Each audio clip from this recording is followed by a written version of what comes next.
Olivia passed, which is sad. You know, Grease was always, everybody's seen Grease. You're the one that I want. Yeah, no singing. But Travolta, there was a comment, you know, Travolta put out his comment about it and stuff. So I wonder if that's why earlier today on Instagram I saw it wasn't Grease. It was was it Xanadu? no, it was the other one that John Travolta, the dancing, Saturday Night Fever. Oh, yeah. But it was the scene where he's in the club and he's like dancing. Maybe. Yeah. No, because she wasn't even in that movie. So No, she's not. why would I see that on the same? I don't know. Why wouldn't it be a Grease? That's such a bummer, man. Like, That is there's kind of too a many. bummer. I mean, She's 73. That's still young. That's not old. I mean, That's not old. no. It's definitely not young, but it's Yeah. not old. Yeah. Well, Bummer. you know, rest in peace, Olivia. For me, I'm more of like the front end of it. I'm just making it up. Of a similar nature or character. JMKast. JMKast. But we get shocked often by Chris. You Google my name, it always pulls up Ric Flair and Blackjack Mulligan. That's another story for another time, though. Hey, it's the JMKast. I'm Greg T. Johnson. Yeah, I can't get it wrong if you say it. I'm Rick Mulligan. Yeah, I'm not going to let you say Craig again. Evidently, the last episode I Come missed. come on. Past episode. I mean, Craig. I mean, he was our guest, so it must have been Freudianly on my head. I don't know. Yeah. And then at anyway. the end, I called him you. So, you know, thereabouts. Okay, Ric Flair. No. It's all right. You have your cape on today? No. Your robe? No, I don't have my robe on. Well, I'm I the have one. a hoodie on. I'm the one with the robe. Oh, are you a robe guy? The dude. Oh, yeah. That's right. Yeah. I actually have the dude robe. I believe that wholeheartedly. And the sunglasses. Well, that's right. I have the Rick and Morty pickle and the big Rick head for Halloween because I'm always Pickle Rick. Okay. Although this year I'm going to be Death. Oh. And I got these big, long, scary fingers. I'm going to scare the crap out of the kids. Ooh. We love trick-or-treaters. Beware. We hand out candy here, and we have so much fun with it. Anyway, Well, that's like a couple months away. All right, we're the JMKast podcast, and you know, if you like it, and subscribe, share with your friends, all that good stuff. Please help us grow. Yeah, we had a kind of fun thing today. Well, we had something planned that was going to be fun. Oh well, we had to pivot. Too. We definitely pivoted from what our fun thing was going to be.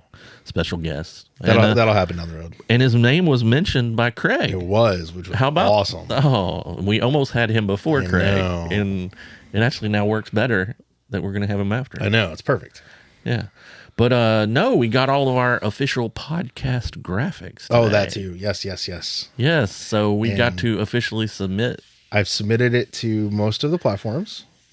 Apple's going to take the longest, evidently, to get back with us and say we're yay or nay. And then it's on SoundCloud, it's on Spotify, it's on Amazon, it's on all of them. So hopefully within the next few days, it'll be much easier to find this podcast than going to YouTube. So we might have new listeners. Which would be amazing. And wonder if they'll start at the beginning or they'll just start right there. Or what do people usually do? You're more of a podcast listener. That's interesting. I guess it depends on the show, because ours is more topical content. It's not story-esque, like there's not like a through line. Yeah. So I'm going to guess for the most part, people will just kind of listen where they are and move forward. And maybe they may go back and pick up one or two, but I doubt it.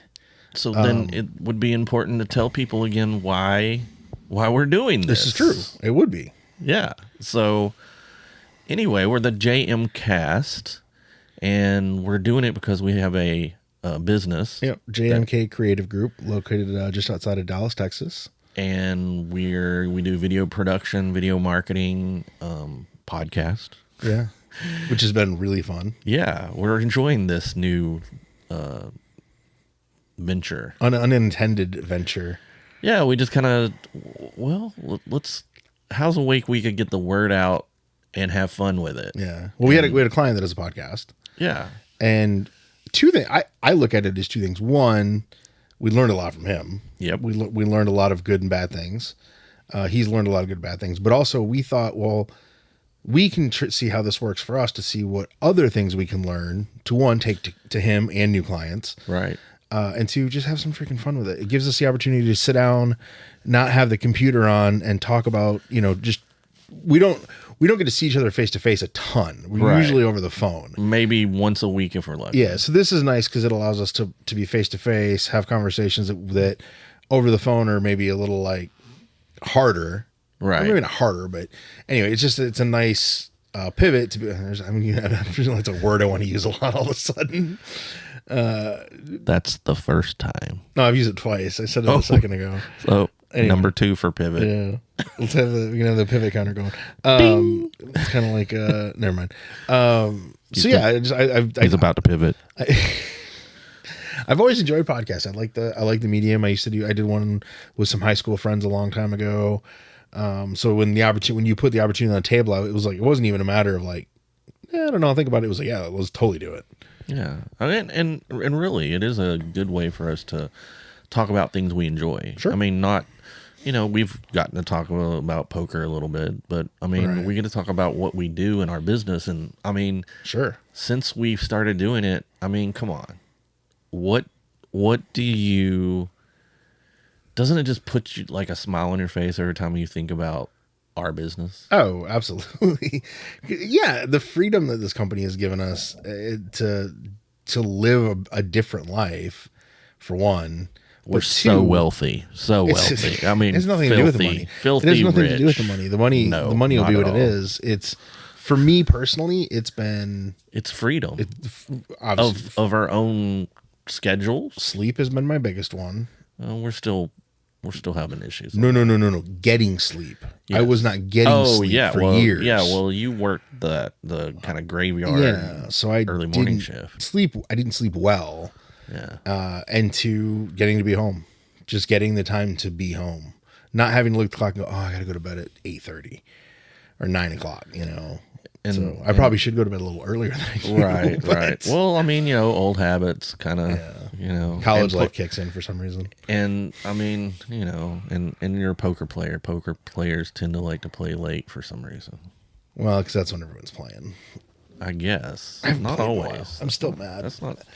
I still feel like I was cheated last time I played, so I don't want to play for a while. The site was out to get you. Well, talk about it. All right. Anyway. All right. Let's make let's make Rick happy. Oh, is this because okay?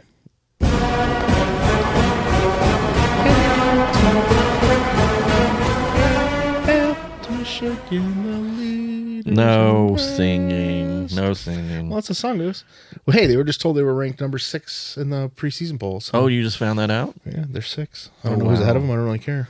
Oh, I think it's a generous ranking, but okay. So I'm gonna ask, and I'm not saying the name quite yet, just because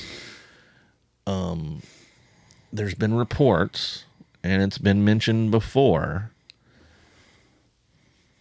and they didn't die, but did I read right? Olivia Newton John. Yeah, from Greece. She officially passed. Yeah, she's been battling cancer for a while, and oh, that's so sad. I think this is the third time that they had said she had passed, but this time she's actually passed. Recently, or yeah, like it was like 3 or 4 months ago that they said she had passed, and she came out and she goes, "I'm okay," and it was like, but you said CNN said it this time. I always CNN anytime I see it time. I don't think so. Okay, anytime I see it on Facebook, did TMZ say it? I don't like a TMZ. TMZ annoys me. That's usually the one you can really know. I don't like their practices though. But it's usually the one you can kind of this is real. Well, it's like Anne Heche got in an accident the other day, and they didn't reveal who I think ABC didn't reveal who it was. Right. And Michelle's like, I'll know in 2 seconds. And she goes to TMZ and she's like, it was Anne Heche. And I was like, oh, that's terrible. It sounds like she was drunk driving. She got hurt pretty bad. It sounded like she was maybe some mental issue. Yeah, they said she was in a previous accident and people tried to stop her. Yeah. And then she I don't know. She was in Scary. this neighbor. That was an odd story. But yeah, no, Lots of Olivia, details we don't know. Olivia passed, which is sad. You know, Grease was always, everybody's seen Grease. You're the one that I want. Yeah, no singing.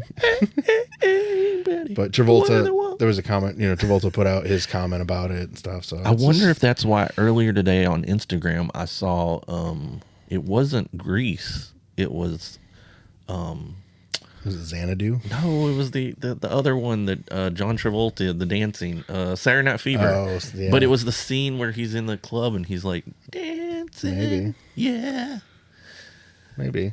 But no, because she wasn't even in that movie. So No, why she's not. Why would I see that on the same? I don't know. Why wouldn't it be a Grease? That's such a bummer, man. Like That is there's kind of too a many. bummer. I She's mean, she- 73. That's still young. That's not old. I mean, I mean, that's not old. no, It's definitely not young, but it's Yeah. not old. yeah. Well, Bummer. you know, rest in peace, Olivia. We need like a little open and close for passings. Yeah, I don't have any music Create a really for that. I have an air horn. No, that's probably that's not probably not appropriate.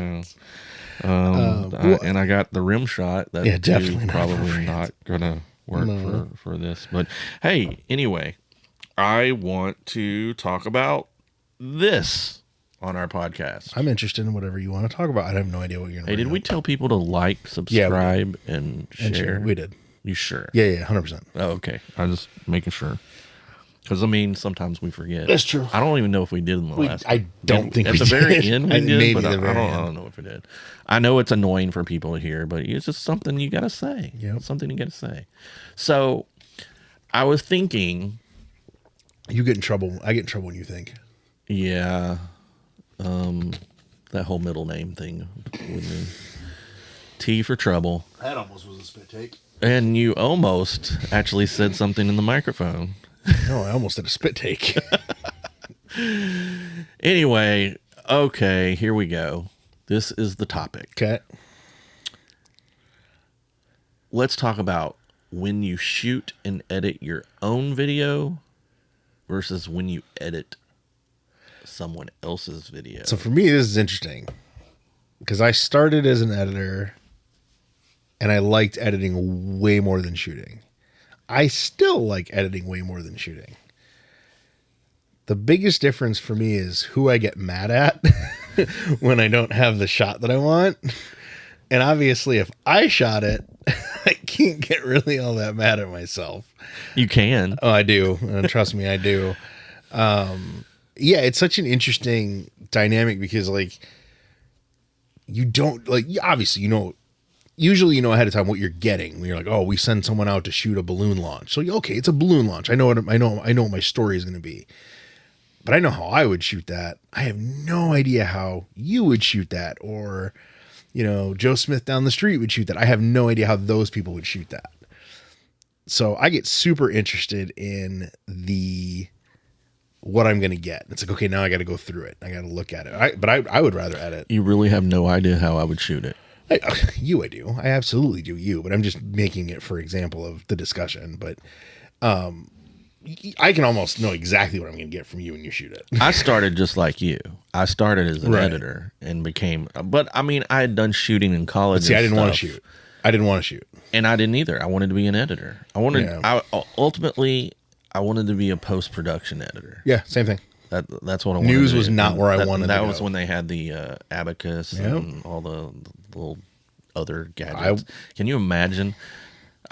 Did you ever learn the abacus and like how it works to do the keyframes and all that stuff? I don't think I had the pleasure of going that route. Yeah. So I did have a chance to mess around with some of those things, and I mean it's like everything we do in the nonlinear world. How much math and how much harder that was when you had to I'm sure. program it into the abacus and stuff and stuff. Oh, I definitely didn't have to do that. I mean, now it's all you do it kind of visually, Right. But back then you had to think math. Yeah, I'd have been screwed. You know, it was like, I'd have been It was screwed. so much. It was very different, very different. But I mean- and I'm glad it went the way it did. But Right. it's so much easier. I mean, it was really. I mean, it was a technical skill to Sure. learn how to do, like, especially if like someone that was proficient in creating opens and stuff. Right, which is your They specialty. were using layers, and they were using the D2s and all those. That's a format of tape, by the way. The D2. Yeah, we're not even going to try to explain Yeah. formats of all that stuff. You can get lost in that nightmare. I mean, I remember speaking once to a class, Okay.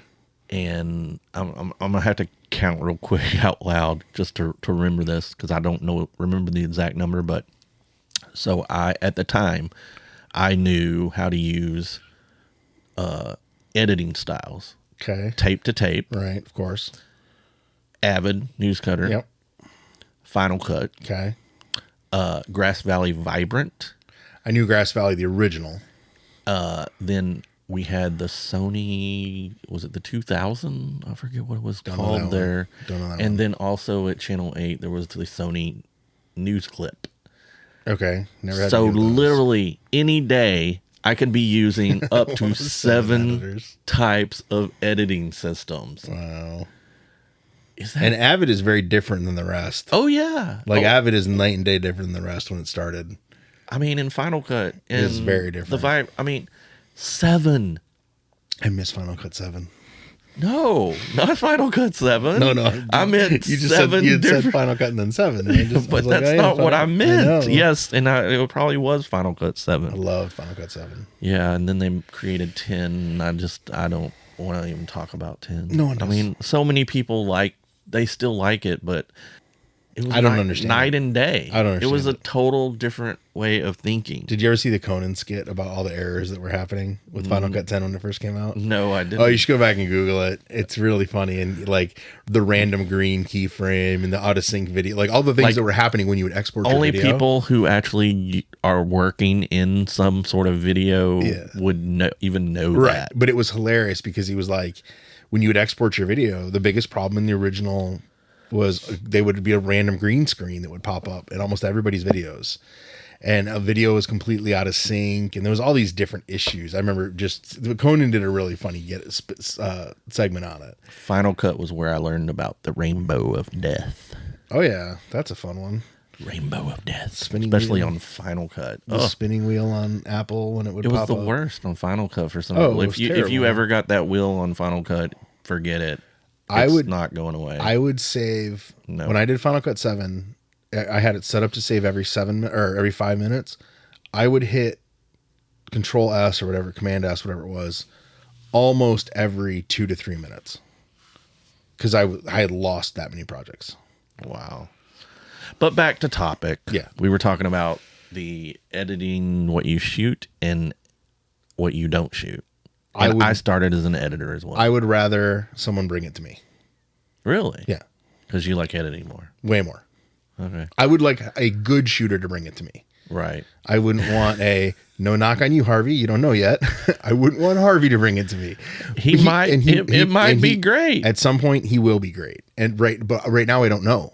Yeah. We have only seen him shoot 3 or 4 things while standing next to us. Yes. So until I see him go out and Well, hopefully vacations are over for him and we can put that boy to give work. him Put that the boy to kit work. and start really Yeah. getting to know it. for sure. So we need to get him to okay, this is where you started, and then let him like We need to give him so assignments. upload. We need to give him assignments. Yep, upload the video Yeah. of when he's right now, with no 0 instruction. No, I want none. I want him to go. I want him to Say make go mistakes. shoot something and load it. So we're gonna keep it for I want him to posterity. make so many mistakes. Oh, I just want him to make so many mistakes. Well, you know what? I mean, when we first got him, he didn't even know how to put the camera and stuff together. Now, Oh, he still has issues with that. well, He's but better. He's a lot better. we can almost go ahead and let him set it all up, though. He's pretty close. I think Friday I'm going to let him do that. I think Friday I'm going to have him do. I'll have him do all the cameras while I set up the switcher Right. because he knows I do switcher, so I'm not worried about that. Back to what we were saying. So I'm curious on your end Yeah. how that works for you. So for me, I think you're going to be surprised. What do you think it is? I think you're going to say that you like shooting, you like editing your own stuff, but not because you said you're surprised. You're going to say I don't want to shoot. I just want to edit. So when I started, again, I wasn't shooting at first. I was doing the editing, Right. other people's shooting. So I was working in San Antonio and with Chris. And Oh, Chris Palmer. yeah, Chris Palmer. Took me a second. I don't know why I had to think of what Chris you were talking about. So I'm in San Antonio, and someone I remember this one particular time very distinctly. It was a fire at it was a house Okay. fire, and someone had shot the B-roll for that, and I'm looking at them kind of walking around and getting video, kind of following the firefighter around, and then maybe part of a window and seeing the hose, and then maybe like some people over there. But I mean, they maybe shot like 3 minutes total of B-roll from this You one only little need fire. 40-second news story. But nowhere was a wide shot. There was not fire. even one shot of this whole house that had been burned. It was like The shot everyone wants to see wasn't it's there. pieces. And I'm like, how am I supposed to, like, That's funny. who did this? Like, this is what I learned from editing. I learned how to shoot. Oh, for sure. From just being an editor, Yeah, because yeah, yeah, I yeah. knew what I wanted or what I needed. Yeah. And so often it wasn't there. And I was like, Yeah. come on, how hard is it to set the camera up and get the wide shot of the house? Yeah. It happened. It happened a lot. As an editor, I would find things like that all the time. So when I first started shooting, this is interesting. It made me remember a story. I hadn't been shooting very long. And in fact, I think I was still training. I was doing the morning show. And I was with a photographer named Bill Krupka, who I worked with at Channel 3. And Bill was one of the guys that taught me. And Bill was amazing. Still to this day, every time I go to Kalamazoo, I make sure to see him. Just one of my favorite human beings alive.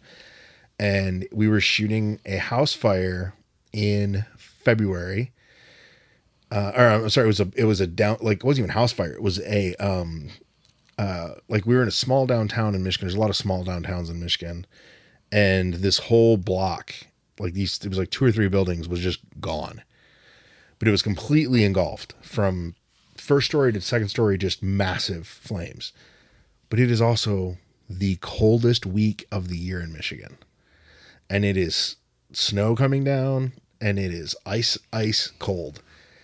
And I'm watching him shoot, and I'm shooting stuff too. I am wide shot central. I am nothing but wide shots. I am terrified to get anything tight. Nothing but wide shots. And I watch what he's doing, and he got those shots. He got the necessary shots, but he got the shots too of the firefighters freezing.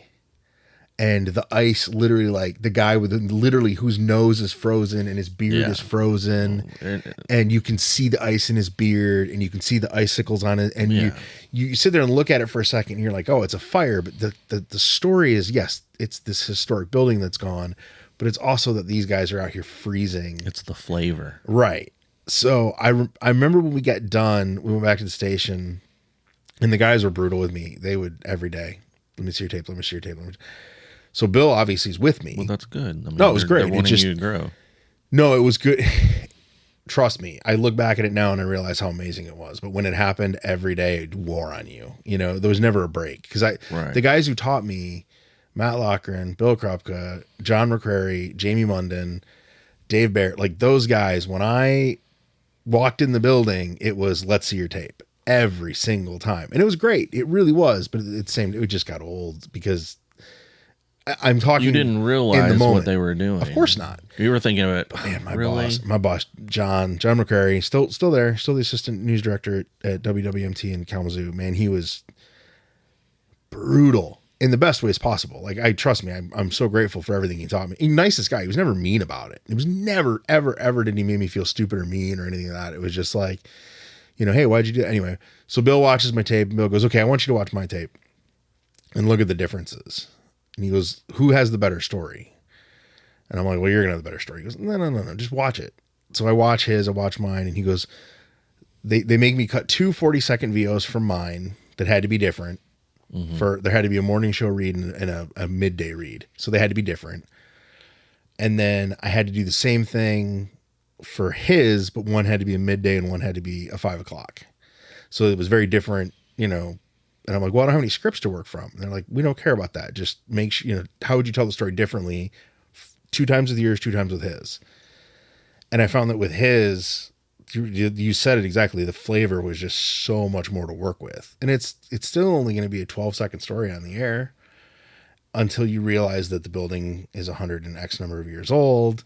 And you start to find out what had been in the building. And all of a sudden you're like, oh, there's more to it. And then you realize when they write the script, you're like, I have to re-edit this. Like, you can't put that on the air. Like, I didn't have those elements. I didn't know those things when I edited it. So, but you know, what I learned from those guys in terms of exactly what you said, watching the tape and going, what did I miss? But the thing I learned from him that I still struggle with is reaction stuff.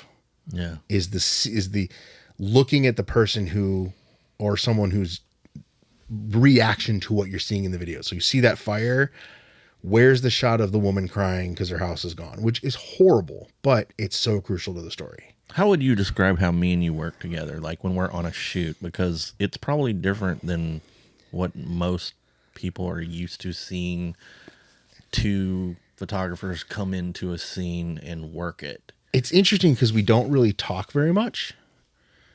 I'm still more of comfortable getting the wider shots, the establisher shots. I'm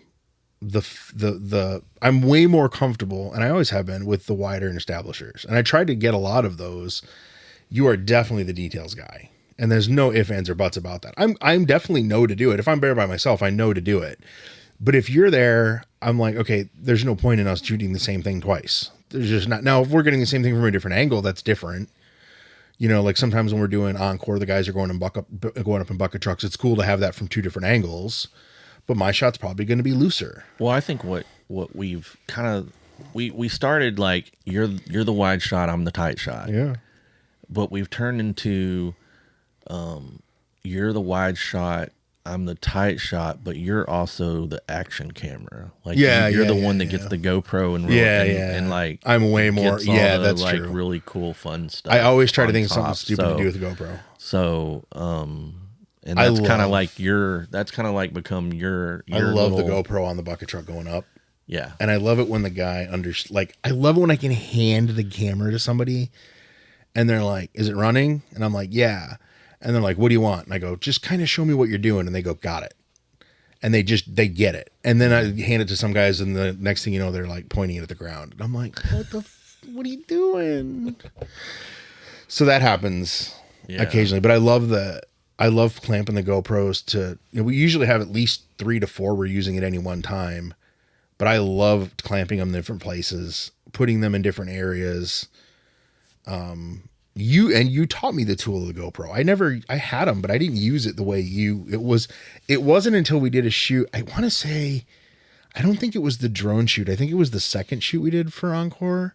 Electric thefts. Yeah. Where you really started to use it, where I was like, I didn't remember using the GoPro. Maybe not. It was early.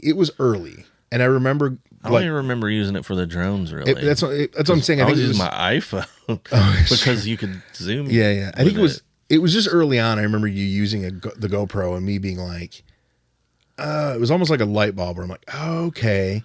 Yeah. And now I use it all the dang time. Like I use it all the time. Like when I did the Possum Kingdom Lake, I had 2 of them in my hands. I had one up here and I had one far left and one far right. And I still shot myself into a hole in editing. It was so funny watching it. Cause I'm like, Andy made me correct something.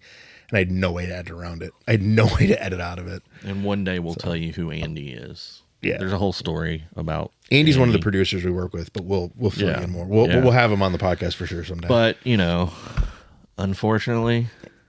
Oh, it's that time. It's that time. Like, share, subscribe. Yeah, like, comment, subscribe. Comment, ask questions. Hey, I love questions. We're officially going to be on all those podcasts. Yeah, you'll find them everywhere. Hopefully, we'll let you know when that happens. Bye. Thanks. See you. We out.